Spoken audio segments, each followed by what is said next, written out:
نعبد ونصلي على رسول الكريم ما بعد أعوذ بالله من الشيطان الرجيم بسم الله الرحمن الرحيم حتى إذا جاء أمرنا وفارت النور قلنا حمل فيها من كل زوجين اثنين أهلك إلا من سبق عليه القول ومن آمن وما آمن معه إلا قليل وقال اركبوا فيها بسم الله مجريها ومرساها إن ربي لغفور رحيم وهي تجري بهم في موج كالجبال ونادى نوح ابنه وكان في معزل يا بني اركب معنا ولا تكن مع الكافرين قال سآوي إلى جبل يعصمني من الماء قال لا عاصم اليوم من أمر الله إلا من رحم وحال بينهما الموج فكان من المغرقين۔ ابھی آپ نے سورہ ہود کی آیت 40 سے 43 کی تلاوت سماعت فرمائی۔ ان آیتوں کا ترجمہ اور تفسیر اس طرح ہے: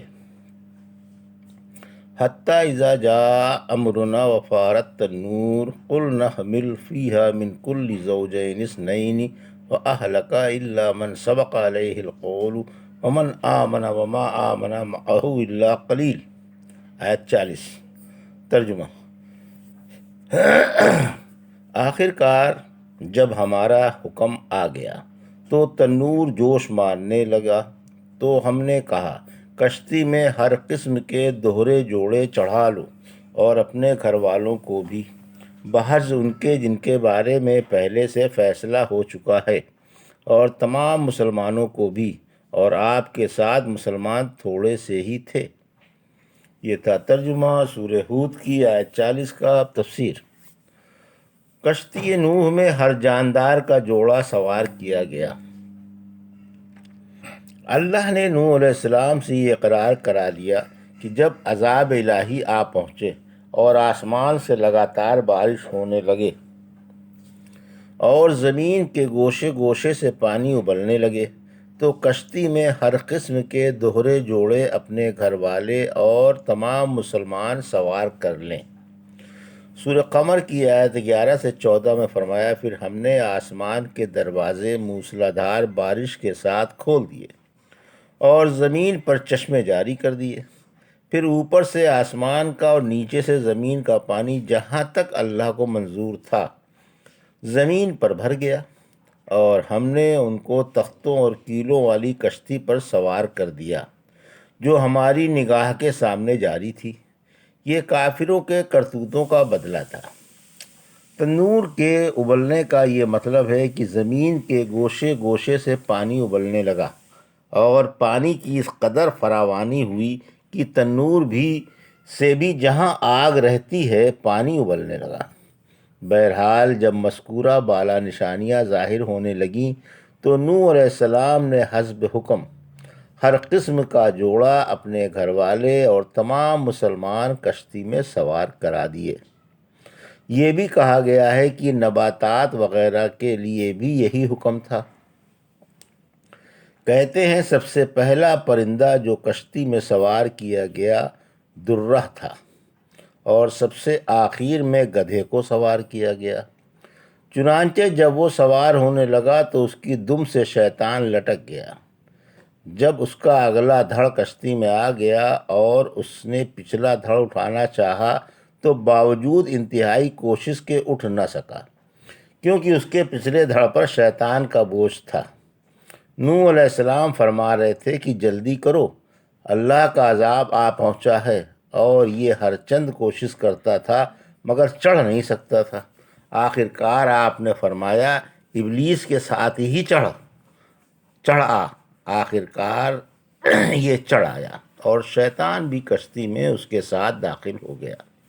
کہا جاتا ہے کہ شیر کا جوڑا کشتی پر سوار کرنے میں وقت پیش آئی، مگر حسن اتفاق سے اسے بخار چڑھ آیا، جس کی وجہ سے آسانی سے سوار کر لیا گیا۔ رسول اللہ صلی اللہ علیہ وسلم نے فرمایا کہ جب آپ نے تمام جانور کشتی میں چڑھا لیے تو لوگوں نے آپ سے درخواست کی کہ شیر کے ہوتے ہوئے باقی تمام جانور کیسے آرام سے رہ سکیں گے؟ آخر آپ کی دعا سے اللہ نے اسے بخار میں مبتلا کر دیا۔ اس سے پہلے کوئی بخار جانتا بھی نہ تھا۔ پھر آپ سے لوگوں نے کہا کہ چوہے ہمارا کھانا، کپڑے اور دیگر تمام چیزیں خراب کیے ڈالتے ہیں۔ پھر اللہ کے حکم سے شیر کو چھینک آئی، جس سے بلی کا جوڑا پیدا ہوا۔ بلی سے چوہے ڈر کر کونوں میں ادھر ادھر دبکنے لگے اور چھپ گئے۔ کشتی نوح میں کتنے آدمی سوار ہوئے؟ پھر فرمایا کشتی میں اپنے گھر والوں کو بھی سوار کر لو، ہاں جس پر تقدیر ہی غالب آ گئی ہو اور وہ آپ پر ایمان نہ لایا ہو، وہ کشتی میں سوار نہ ہوگا۔ چنانچہ انہی میں سے آپ کا ایک فرزند یام تھا اور ایک آپ کی کافرہ بیوی تھی۔ پھر فرمایا کہ اپنی قوم کے تمام مسلمانوں کو بھی اپنے ساتھ کشتی میں سوار کر لو، مگر یہ گنتی کے تھے۔ آپ کی 950 سالہ طویل مدت کی تبلیغ کے باوجود آپ پر گنتی کے لوگ ایمان لائے تھے۔ بقول ابن عباس یہ 80 اشخاص تھے، جن میں عورت و مرد سب شامل تھے۔ کہا جاتا ہے کہ حضرت نوح علیہ السلام آپ کے 3 فرزند سام، حام، یافس اور 4 عورتیں تھیں۔ 3 تو تینوں لڑکوں کی بیویاں تھیں اور چوتھی یام کی بیوی جو ڈوب کر ہلاک ہوا تھا۔ حضرت نوح علیہ السلام کی بیوی آپ کو نہیں مانتی تھی اور اپنی قوم کے دین پر تھی، اس لیے وہ ہلاک ہو گئی، جیسے حضرت لوط علیہ السلام کی بیوی کافرہ تھی اور قوم کے ساتھ ہلاک ہوئی۔ وقال اركبوا فيها بسم الله مجریہا ومرساہا ان ربی لغفور رحیم۔ آیت 41۔ وَهِيَ تَجْرِي بِهِمْ فِي مَوْجٍ كَالْجِبَالِ وَنَادَى نُوحٌ ابْنَهُ وَكَانَ فِي مَعْزِلٍ يَا بُنَيَّ ارْكَبْ مَعَنَا وَلَا تَكُن مَعَ الْكَافِرِينَ قَالَ سَآوِي إِلَى جَبَلٍ يَعْصِمُنِي مِنَ الْمَاءِ قَالَ لَا عَاصِمَ الْيَوْمَ مِنْ أَمْرِ اللَّهِ إِلَّا مَنْ رَحِمَ وَحَالَ بَيْنَهُمَا الْمَوْجُ فَكَانَ مِنَ الْمُغْرَقِينَ۔ آیت 43۔ ترجمہ۔ آپ نے فرمایا اس کشتی میں سوار ہو جاؤ، اس کا چلنا اور ٹھہرنا اللہ ہی کے نام کے ساتھ ہے، یقیناً میرا رب بڑا ہی خطا پوش و مہربان ہے۔ یہ کشتی انہیں لے کر پہاڑ جیسی موجوں میں چل رہی تھی اور نوح نے اپنے بیٹے کو جو ایک طرف کو تھا آواز دے کر کہا، بیٹا ہمارے ساتھ سوار ہو جاؤ اور کافروں کے ساتھ نہ رہ۔ بولا میں کسی پہاڑ پر چڑھ جاؤں گا جو مجھے پانی سے بچا لے گا۔ فرمایا آج اللہ کے عذاب سے کوئی چیز بچانے والی نہیں ہے، وہی بچیں گے جن پر اللہ مہربان ہو گیا، اور دونوں کے درمیان موج آ گئی، پھر وہ غرق ہو گیا۔ یہ تھا ترجمہ آیت 41 سے 43 کا۔ اب تفسیر۔ آیت 41۔ جنہیں آپ کشتی میں سوار کرانا چاہتے تھے ان سے فرمانے لگے آؤ اس کشتی میں سوار ہو جاؤ، یہ کشتی پانی پر اللہ کے نام کی برکت سے چلتی رہے گی اور اس عظیم نام کی برکت سے خشکی پر ٹھہر جائے گی۔ اللہ نے بھی آپ کو یہی تعلیم دی تھی۔ سورہ مومنون کی آیت 28-29 میں فرمایا پھر جب آپ اور آپ کے ساتھی اس پر سوار ہو جائیں تو آپ یہ دعا پڑھیں، الحمدللہ الذی نجانا من القوم الظالمین۔ اس اللہ کی بڑی بڑی تعریفیں ہیں جس نے ہمیں ان ظالموں سے خلاصی بخشی۔ اور یہ دعا بھی پڑھنا، وَقُلْ رَبِّ أَنزِلْنِي مُنزَلًا مُبَارَكًا وَأَنْتَ خَيْرُ الْمُنزِلِينَ۔ اے رب مجھے برکت والی منزل میں اتار، تو بہترین اتارنے والا ہے۔ یہاں سے معلوم ہوا کہ تمام کاموں سے پہلے بسم اللہ پڑھنا مستحب ہے۔ کچھ کشتی ہی کی خصوصیت نہیں، جس سواری پر سوار ہونا چاہو پہلے بسم اللہ پڑھ لو، یا کوئی کام کرنا چاہو تو پہلے بسم اللہ پڑھ لو، اس سے ہر کام میں برکت ہوتی ہے اور اس کا انجام اچھا ہوتا ہے۔ سورہ زخرف کی آیت 13-14 میں فرمایا اسی نے تمام جوڑے پیدا کیے اور کچھ جانوروں اور کشتیاں ایسی بھی بنائیں جن پر تم سوار ہوتے ہو تاکہ تم ان پر سوار ہو کر اللہ کی نعمتیں یاد کرو اور یہ دعا پڑھو، وہ ذات پاک ہے جس نے ہمارے قبضے میں یہ چیزیں دے دیں، ہم انہیں اپنا مطیع نہیں بنا سکتے تھے۔ رسول اللہ صلی اللہ علیہ وسلم کا بھی یہی حکم ہے۔ قوم نوح کی ایک عورت کا واقعہ۔ رحمت عالم صلی اللہ علیہ وسلم نے فرمایا، اگر اللہ قوم نوح کے کسی شخص پر رحم فرماتا تو بچے کی ماں پر رحم فرماتا۔ آپ نے بچے کی ماں کا یہ واقعہ بیان فرمایا کہ نوح اپنی قوم کو 950 سال تک سمجھاتے رہے، پھر آپ نے درخت لگایا جو 100 سال تک پرورش پاتا رہا، پھر اسے کاٹا، تختے بنائے اور کشتی تیار کرنے لگے۔ لوگ آتے اور ہنس ہنس کر کہتے، کیا کشتی خشکی میں چلاؤ گے؟ آپ فرماتے، تم عنقریب آنکھوں سے دیکھ لو گے کہ کشتی خشکی میں چلتی ہے یا پانی میں۔ پھر جب آپ کشتی بنا کر فارغ ہو گئے اور پانی ابل کر گلیوں میں بھرنے لگا تو ایک بچے کی ماں کو اپنے بچے کا فکر ہوا۔ اس سے ماں کو بڑی محبت تھی، یہ اسے لے کر جلدی جلدی پہاڑ پر چڑھنے لگی اور 1/3 پہاڑ تک پہنچ گئی۔ پھر جب پانی وہاں بھی جا پہنچا تو یہ 2/3 پہاڑ پر جا چڑھی۔ پھر جب پانی وہاں بھی جا پہنچا تو یہ چوٹی پر جا چڑھی۔ پھر جب پانی وہاں تک بھی پہنچ گیا اور ڈوبنے لگے تو اس نے بچے کو ہاتھوں پر اٹھا لیا کہ یہ معصوم تو بچ جائے، مگر بچہ اور ماں دونوں ڈوب گئے۔ اگر اللہ قوم نوح کے کسی شخص پر رحم فرماتا تو اس عورت پر رحم فرماتا۔ پھر فرمایا، ظالم اللہ کی رحمت سے دور ہوئے اور برباد ہوئے اور انہیں آخرت کا عذاب بھی آ چمٹا۔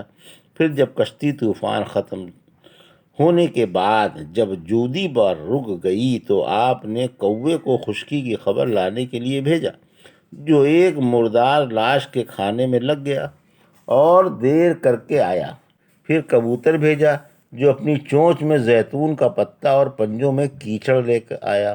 آپ سمجھ گئے کہ اب پانی خشک ہو گیا ہے، چنانچہ آپ نے کشتی سے اتر کر جودی کے دامن میں ایک بستی کی بنیاد رکھی جس کا نام سمانین رکھا گیا، کیونکہ یہاں 80 آدمی آباد ہوئے تھے۔ اس ایک دن سو کر اٹھے تو ہر ایک کی زبان بدل گئی تھی۔ اسی زبانوں میں سب سے پیاری اور شیرین زبان عربی تھی۔ اب ہر ایک دوسرے کی بات سمجھنے سے قاصر تھا، مگر نوح علیہ السلام ان تمام زبانوں پر حاوی تھے اور آپ ہی لوگوں کی ترجمانی فرمایا کرتے تھے۔ پھر فرمایا، یقین مانو میرا رب بڑا ہی خطا پوش و مہربان ہے۔ یہ اس لیے کہا گیا کہ کافروں کی سزا عذاب کے مقابلے میں ایمان والوں پر اللہ کی شفقت و رحمت کا اظہار مناسب ہے۔ چنانچہ سورہ اعراف کی آیت 67 میں فرمایا، یقین مانو آپ کا رب جلدی ہی سزا دینے والا ہے اور وہ واقعی بڑا ہی خطا پوش و مہربان ہے۔ اس دعا میں کافروں کی سزا کے مقابلے میں مومنوں کے لیے اظہار مغفرت و رحمت ہے۔ آیت 42، پانی کی طغیانی۔ کشتی ان اللہ والوں کو ایسے پانی میں لیے جا رہی تھی جو ہمگیر تھا اور پہاڑوں کی چوٹیوں سے بھی 15 ہاتھ اونچا چڑھا ہوا تھا، بلکہ ایک قول میں تو 80 میل اونچا آیا ہے۔ پانی کی اس قدر بے پناہ طغیانی کے باوجود اللہ والوں کی کشتی اللہ کے حکم سے پہاڑوں جیسی موجوں کو چیرتی پھاڑتی بدستور صحیح و سالم چلی جا رہی تھی۔ اس کا محافظ اللہ تھا اور اسی کی نگرانی میں جا رہی تھی۔ سورہ حاقہ کی آیت 11-12 میں فرمایا، جب پانی میں طغیانی آئی تو ہم نے تم کو کشتی میں سوار کر دیا تاکہ ہم اسے تمہارے لیے نصیحت مقرر کریں اور اسے یاد رکھنے والے کان یاد رکھ لیں۔ سورہ قمر کی آیت 13-14 میں فرمایا، ہم نے تمہیں تختوں اور کیلوں والی کشتی پر سوار کرایا جو ہماری نگرانی میں جا رہی تھی، اور کافروں کو کفر و شرک کا عبرتناک انجام دکھایا، اور ہم نے اسے ایک نشانی بنا دیا ہے، کوئی جو عبرت حاصل کرے۔ یام بن نوح کشتی پر سوار نہیں ہوا، اس لیے ڈوب گیا۔ آیت 43، آپ نے جس بیٹے کو شفقت پدری سے سوار ہونے کو کہا تھا وہ آپ کا چوتھا فرزند یام تھا۔ جب آپ کشتی پر سوار ہونے لگے تو اس سے کہا، بیٹا تم بھی اپنے تینوں بھائیوں کی طرح مجھ پر ایمان لے آؤ اور ہمارے ساتھ کشتی میں سوار ہو جاؤ اور کافروں کی طرح ڈوب کر جان نہ دو۔ یام بولا، میں کشتی پر سوار ہو کر کیا بناؤں گا؟ پہاڑ کی چوٹی پر چڑھ کر سیلاب سے بچ جاؤں گا۔ نادان نے اپنی جہالت سے یہ سمجھ لیا کہ پانی پہاڑ کی چوٹی تک تو پہنچنے سے رہا، اس لیے میں چوٹی پر چڑھ کر یقیناً محفوظ رہوں گا۔ فرمایا، بیٹا، یہ سیلاب نہیں بلکہ اللہ کا عذاب ہے، اور اللہ کے عذاب سے وہی بچے گا جس پر اللہ رحم فرمائے گا۔ اتنے میں ایک ایسی موج آئی جس نے بیٹے کو باپ سے ہمیشہ کے لیے جدا کر دیا، اور بیٹا باپ کی آنکھوں کے سامنے دیکھتے ہی دیکھتے ڈوب گیا۔ یہ تھا سورہ ہود کی آیت 40 سے 43 کا ترجمہ اور تفسیر جو بھی آپ نے سماعت فرمائی۔ بارک اللہ لی و لکم فی القرآن الحکیم و نفعنی ایاکم بآیات الذکر الحکیم۔